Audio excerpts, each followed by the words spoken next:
Je m'appelle Tanguy, j'ai 19 ans. Je fais une formation à Saint-Forgille, à Saint-Gilles, en tant que moniteur sportif avec une spécialisation petite enfance.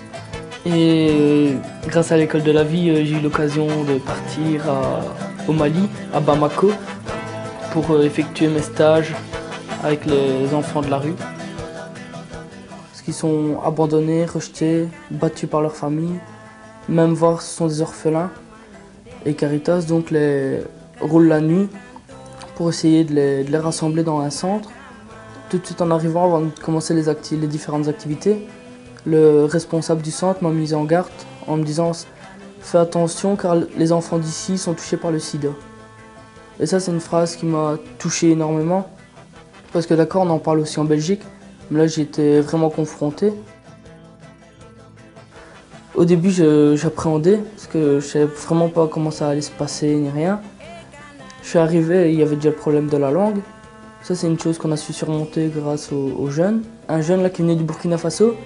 Donc je parlais à tout le monde et c'est ce jeune-là qui faisait l'interprète et il traduisait tout ce que je disais en français, il le traduisait en bambara, donc la langue du Mali. Et suite à ça, je trouve que tout s'est très bien passé parce que tout le monde participait, la joie des enfants était là, était présente.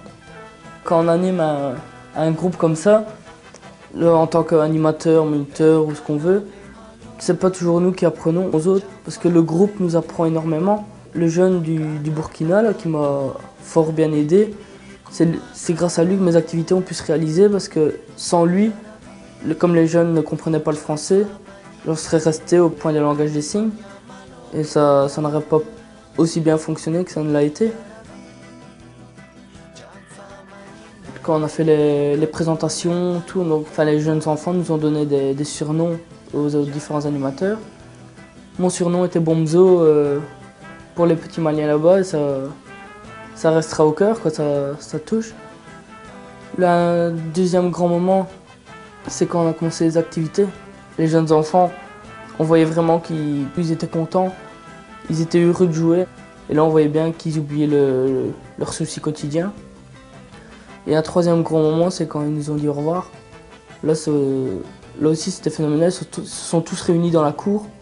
Ils sont tous venus me taper dans la main en disant merci. Donc là-bas ça se dit Iniché. Et comme j'avais appris 2-3 mots, je savais traduire et ça m'a fait très chaud au cœur.